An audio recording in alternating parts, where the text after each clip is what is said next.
Hey guys, what's going on? ThePrideOfLDN here. You guys know what to do. As always, like, subscribe, all that good stuff. Let's get into today's video.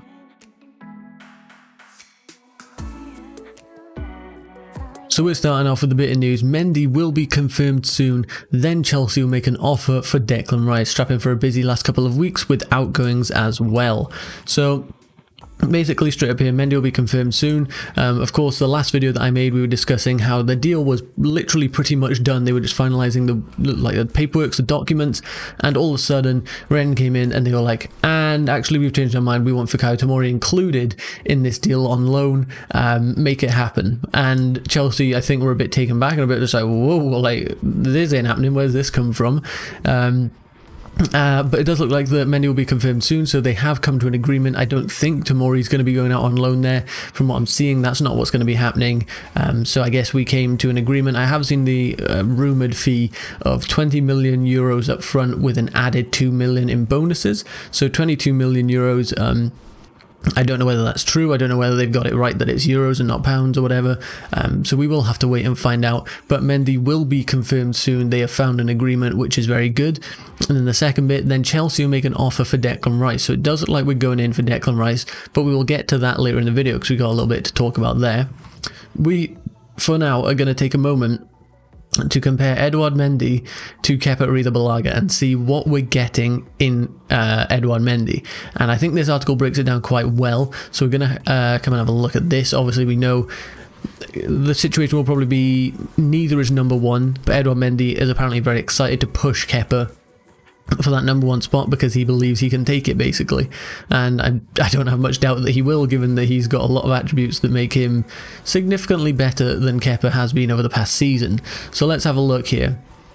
We can see, first of all, Mendy's 0.8 expected goals per 90. You can see a lot of these stats, his post-shot expected goals, all that sort of stuff. But it's broken down here for us. So Mendy versus Kepa in this season. So you've got average rating. Kepa had a 6.2 over this past season.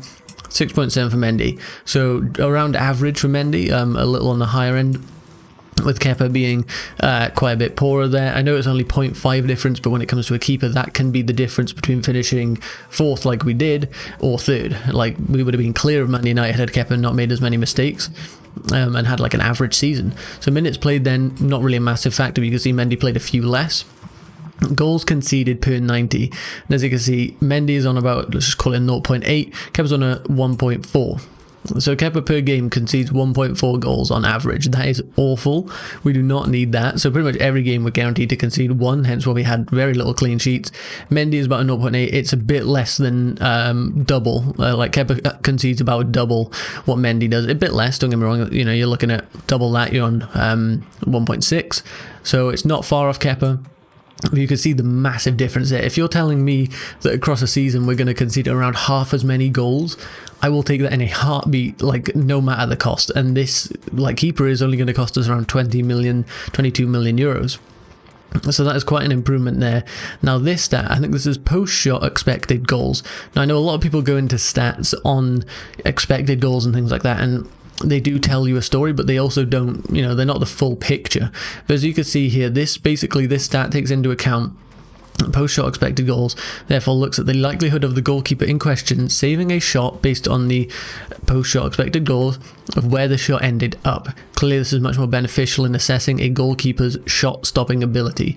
So basically, as you can see here in this picture of when Salah scored that lovely screamer against us, this normal expected goals were just taken into consideration where this shot is taken from, and that's pretty much about it. It just sort of, it doesn't know whether it went straight into Kepa's hands, whether it went into the stands, whether it went into the top corner like it did. So post-shot expected goals looks at, okay, where the shot is taken from, you know, who's around him, what sort of distraction, whatever, and then where it actually ended up. So pretty sure this one ended up in that corner, right in the top corner. And it will assess that and say, okay, the chances of that going in when it hits that corner was about a 0.6. So you take this shot, you know, twice and you're guaranteed one, you know, in terms of probability. And that's how that works, whereas expected shots, expected goals, would literally just look at, he took a shot from here, that's not likely, he'd have to shoot 50 times to score from here. So it's a very useful stat because it takes into account where the shot actually ended up, so you can actually tell, okay, who is the better keeper at saving these shots. As you can see here, Kepa has a minus 9.6, so 0 would mean he, was average in terms of all the goals that he conceded based on where they ended up and all that sort of stuff. So he conceded 9.5 more goals than he should have. Mendy was actually plus 1.7, so he actually saved 1 to 2 more goals than he should have this season, so that is showing that he was a bit above average this season for based on what he was expected to do, and this season he was expected to do pretty well, and he did. I believe his save percentage was something like second best. Yeah, his goals conceded per 90 was second lowest in the division, behind the man that replaced him at Reims, Predrag Rakovic. I'm going to try and pronounce that. As you guys know, I'm awful with pronouncing names. And then you can just see standard save percentage doesn't tell the whole story, but when you combine it with these few other bits, it kind of does tell a decent story.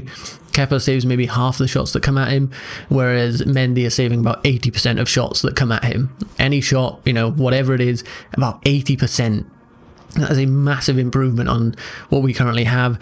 And then crosses stopped, you're looking at about 7% for Kepa, 10% for Mendy. So it's not, he's not going to be he collects half the crosses that come his way, but he does, 1 in 10 he'll come and collect, which is better than Kepa. Anything above 7% is like better, because Kepa obviously is our current standard, and that just won't do. So as you can see by this, his average rating is better. That's fantastic. His goals conceded are less, quite a bit, so almost half. Very good. He saves more than he should realistically, or did last season. He has got a massively better save percentage, and he stops more crosses. So of course these aren't all the stats, but if you just want to, bare bones look at a keeper, save percentage gets you a decent picture, and that alone proves that Mendy is the better keeper. Goals conceded per 90 is another one. Of course that doesn't take into account the teams that are playing, and if you're in a defence with like John Terry and etc. all in the defence, then sure, you might be expected to concede less, but it's a decent comparison. And as you can see, Mendy is clearly the better keeper at the moment based on last season, so this is a big win for Chelsea.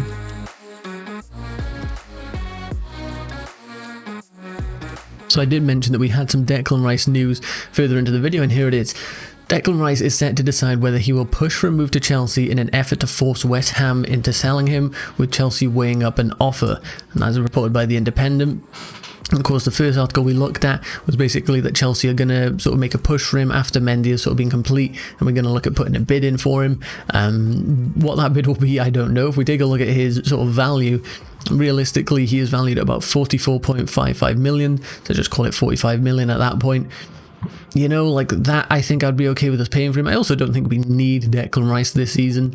If we're, sort of trying to rebuild a squad and we want everyone in at the same time so they all sort of like integrate together, and he doesn't feel like an outcast coming in next season, then maybe. But he's mates with a lot of our squad members, Callum, Mason, Tammy, like Fikayo Tomori. He's mates with a lot of them, so I don't think that'd be much of a problem.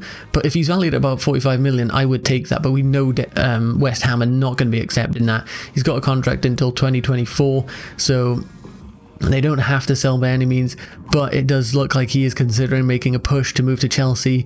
He knows that West Ham this season are in a big sort of trouble situation. They're bidding 30 odd million for Tarkowski and getting that rejected, so it doesn't look like they're going to be able to strengthen all that much, and they've sold a couple of good players, so I don't know. West Ham look like they could be relegation candidates, and that could be a good thing for Chelsea, because we could say, okay, they're getting relegated at the end of the season more than likely.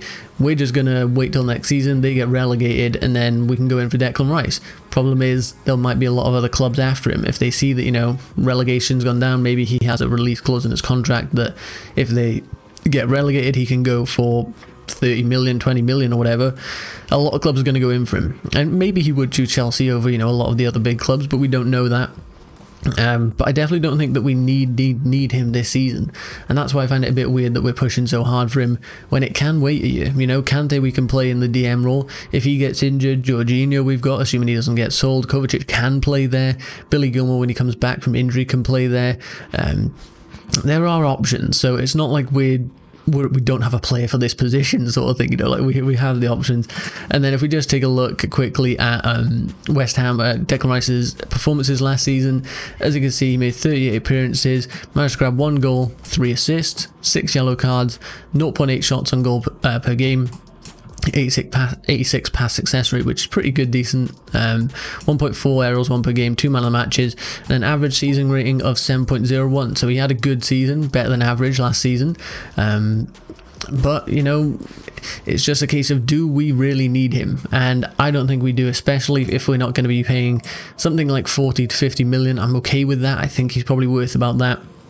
You know, very tall, bit of a leader, defensive midfielder that we're going to need a successor to when Kante goes, whether, you know, we have Billy Gilmore that's going to be there. He's not got, you know, so much tackling ability compared to Kante, whereas Declan Rice is better, plus he's versatile, he can play in the centre-back role. So there's a lot of things to consider with it. I'll keep you guys up to date, of course. If Declan Rice is going to be making a push, as we see in this article, and that will make things a lot easier, and that'll bring the price down a lot. So let's hope he helps us out on this one, and we can maybe get our guy. But that is going to be the end of the video. So if you did enjoy, be sure to leave a like, subscribe, all that good stuff, and I'll catch you in the next one. Goodbye.